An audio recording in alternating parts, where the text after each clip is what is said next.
దేవుని సింహాసనం తర్వాత దేవుడు ఆకాశాన్ని సృష్టించాడు. అన్ని స్తుతులు దేవునికే. ఎవరు ఆకాశాలను మరియు భూమిని సృష్టించారు మరియు చీకటి మరియు కాంతిని సృష్టించారు. ఇంకా నమ్మనివారు ఇతరులను తమ దేవునితో సమానంగా ఉంచుతారు. మొత్తం విశ్వం ప్రారంభంలో ఒక పెద్ద ద్రవ్యరాశి. దీని పేరు ప్రైమరీ నెబ్యులా. శాస్త్రవేత్తలు విశ్వంలో గెలాక్సీలు ఏర్పడకముందే చెప్పారు. ఖగోళ పదార్థం మొదట్లో వాయు పదార్థం రూపంలో ఉండేది. గెలాక్సీలు ఏర్పడటానికి ముందు భారీ వాయు పదార్థం లేదా మేఘాలు ఉన్నాయి. అప్పుడు పొగగా ఉన్నప్పుడు ఆయన తనను తాను ఆకాశానికి నడిపించాడు. అతను దానితో మరియు భూమితో రండి ఉనికిలోకి ఇష్టపూర్వకంగా లేదా ఇష్టంగా. వారు మేము ఇష్టపూర్వకంగా కలిసి వచ్చాము అని చెప్పారు. అప్పుడు జరిగింది big bang.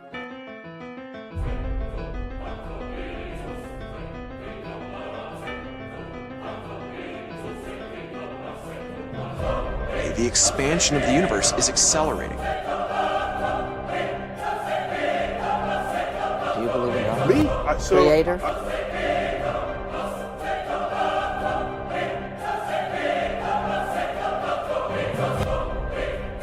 The universe brings with mystery.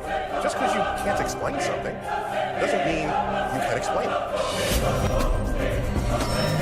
Finding the answer has become one of the greatest quests in modern science.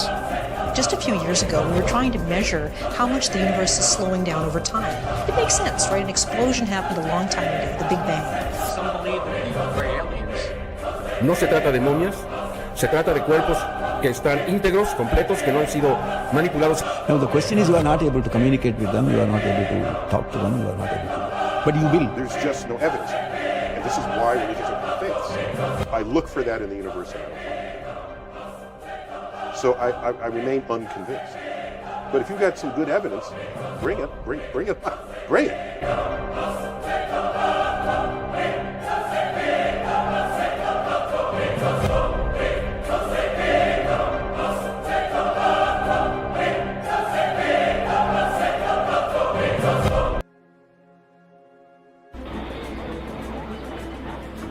1927లో Leuven Catholic యూనివర్సిటీలో గెలాక్సీలు ఏర్పడటానికి దారితీసిన పేలుడు ఉందని జార్జెస్ లెమైట్రే కనుగొన్నాడు.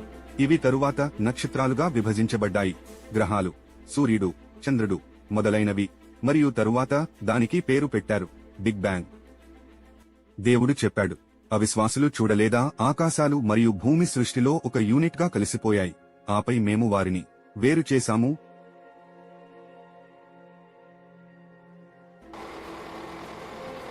సెప్టెంబర్ 17న 1912 వెస్టో స్లిఫర్ స్పైరల్ నెబ్యులా యొక్క మొదటి రేడియల్ వేగాన్ని పొందాడు. ఆండ్రోమెడ గెలాక్సీ లోవెల్ అబ్జర్వేటరీ అరిజోనాలో 24 అంగుళాల టెలిస్కోప్ను ఉపయోగించడం. అతను మరిన్ని డాప్లర్ షిఫ్ట్లను అనుసరించాడు మరియు పెద్ద వేగాలను స్థాపించే పత్రాల శ్రేణిని వ్రాసారు. సాధారణంగా మాంద్యంలో స్పైరల్ నెబ్యులా యొక్క సాధారణ ఆస్తి ఆ ప్రారంభ రెడ్ షిఫ్ట్లు స్లిఫర్ చేత గుర్తించదగినవిగా గుర్తించబడ్డాయి మరియు చివరికి విస్తరిస్తున్న విశ్వం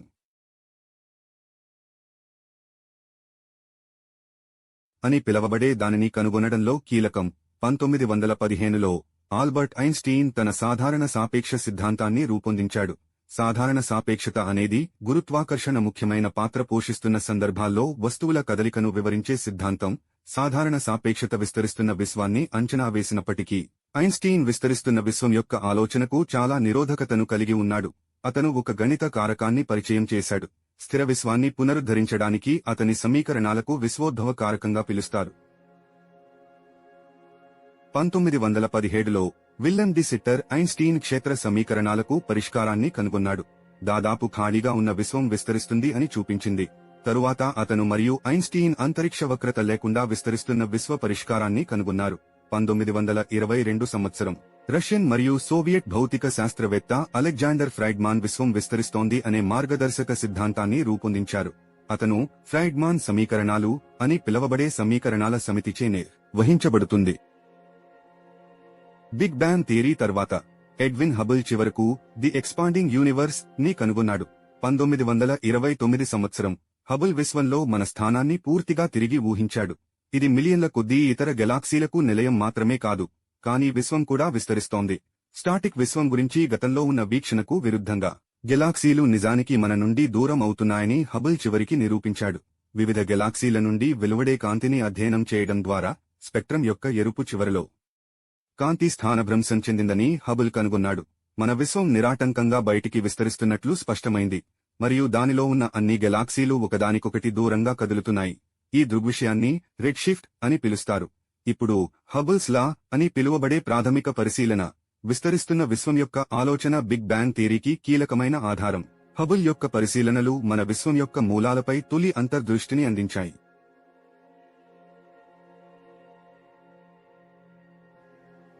దేవుడు చెప్పాడు, ఆకాశాన్ని శక్తితో నిర్మించింది మనమే, వాస్తవానికి మేము దానిని విస్తరించగలము. టెలిస్కోప్ కూడా లేనప్పుడు పేలుడు మరియు విస్తరిస్తున్న విశ్వం గురించి ప్రస్తావించడం ఎలా సాధ్యమవుతుంది? మరియు ఆ కాలపు ప్రజలు వీటి గురించి ఆలోచించరు.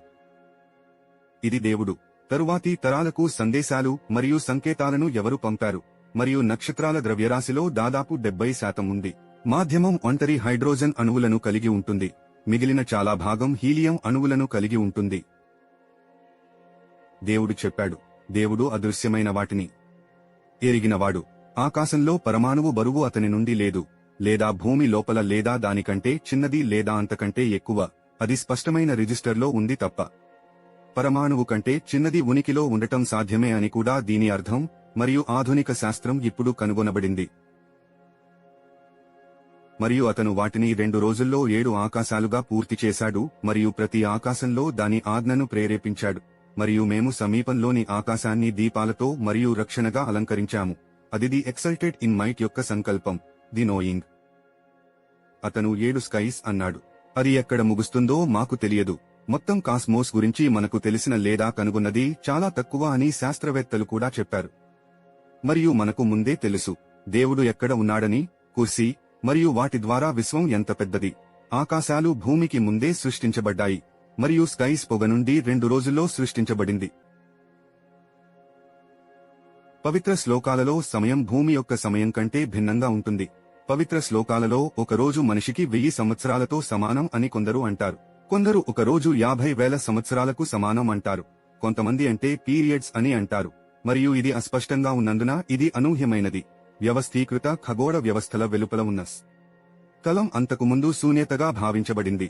ఖగోళ భౌతిక శాస్త్రవేత్తలు తర్వాత నక్షత్రాల అంతరిక్షంలో పదార్థం యొక్క వంతెనల ఉనికిని కనుగొన్నారు. పదార్థం యొక్క ఈ వంతెనలను ప్లాస్మా అంటారు, మరియు సమాన సంఖ్యలో ఉచిత ఎలక్ట్రాన్లను కలిగి ఉన్న పూర్తిగా అయనీకరణం చేయబడిన వాయువును కలిగి ఉంటుంది. మరియు సానుకూల అయాన్లు ఆకాశాలను మరియు భూమిని మరియు వాటి మధ్య ఉన్న సమస్తాన్ని సృష్టించినవాడు. ఇంటర్స్టెల్లార్ గెలాక్సీ పదార్థం యొక్క ఉనికి, లేదా ఆకాశం మరియు భూమి మధ్య ఉన్నదంతా ఆ కాలపు ప్రజల కంటే ఈ రోజుల్లో అర్థం చేసుకోవడం సులభం. స్వర్గంలో చాలా రాజ్యాలు ఉన్నాయి. లా అల్ మహ్ఫుజ్, సిద్రతుల్ ముంతహా, బైతుల్ మామూర్, ఇల్లీన్ మరియు సీ జిన్. ఇక్కడ ఆత్మలు మరణం తరువాత బయలుదేరుతాయి. సూర్యుడు, రేడియేషన్, ఇవన్నీ మన పైన ఉన్నాయి. దేవుడు చెప్పాడు, మరియు మేము ఆకాశాన్ని పైకప్పుగా చేశాము, సురక్షితమైన మరియు సురక్షితమైన. ఇంకా వారు దాని సంకేతాలను తిప్పికొట్టారు.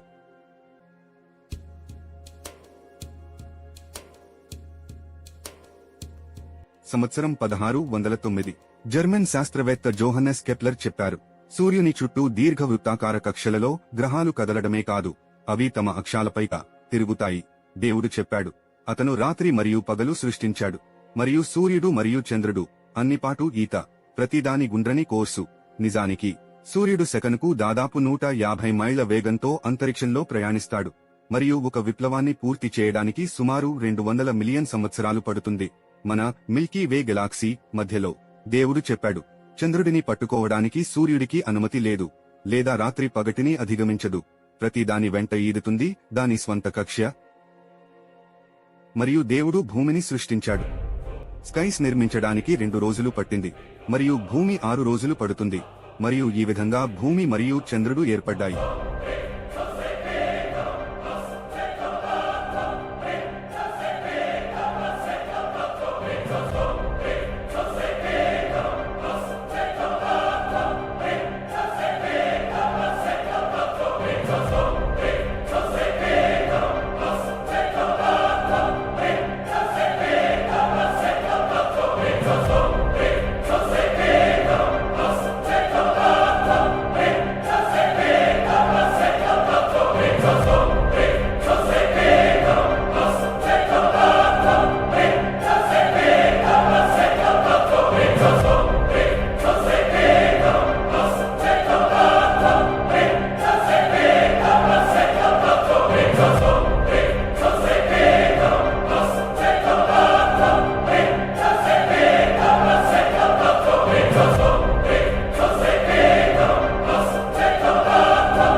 మునుపటి నాగరికతచే నమ్మబడింది.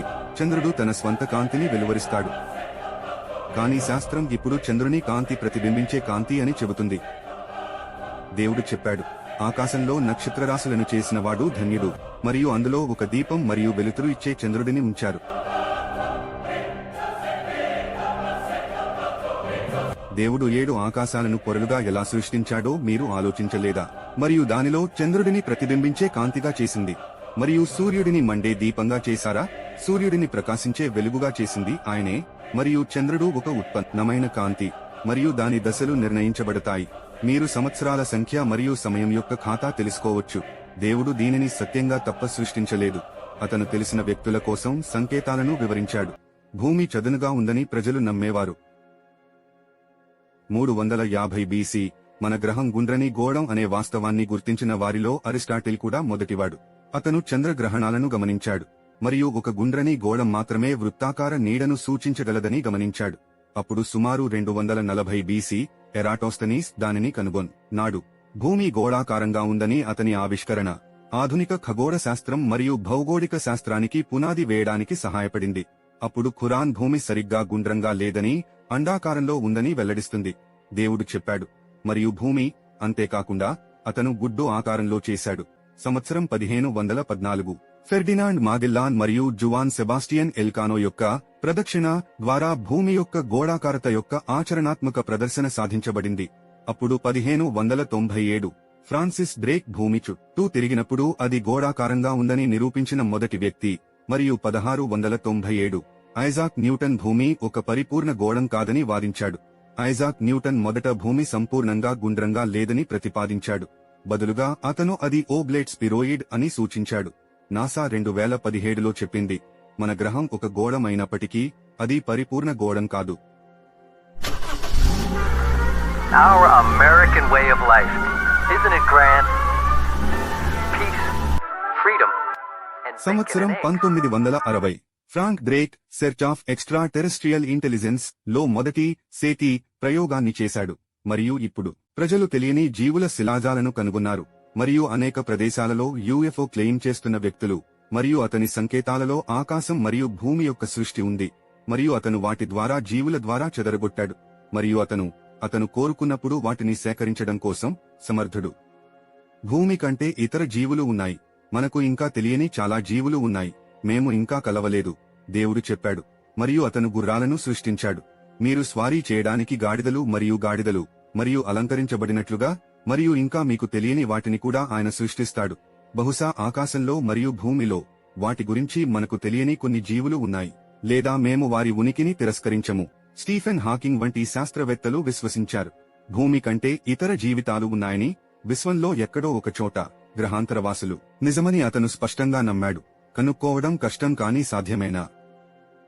2017లో మెక్సికన్ యూఎఫాలజిస్ట్ జైన్ మౌసాన్ కనుగొనబడింది.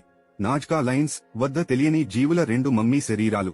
మరియు 2023 మెక్సికన్ ప్రభుత్వం వాటిని మొదటిసారిగా ప్రపంచానికి ఆవిష్కరించింది.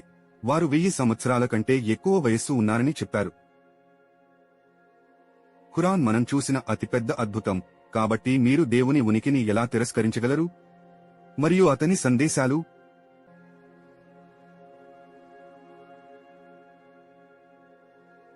మేము ఇంకా ఆకాశం గురించి చర్చించాము. భూమి గురించి ఏమిటి? ఈ జీవులు బాహ్య ప్రపంచానికి చెందినవి కాకపోతే ఏమి చేయాలి? కానీ అవి భూమిపై ఉన్నాయి. భూమిపై చాలా చరిత్రలు మరియు రహస్యాలు ఉన్నాయి. తెలుసుకునే ధైర్యం. ఇది ప్రారంభం మాత్రమే.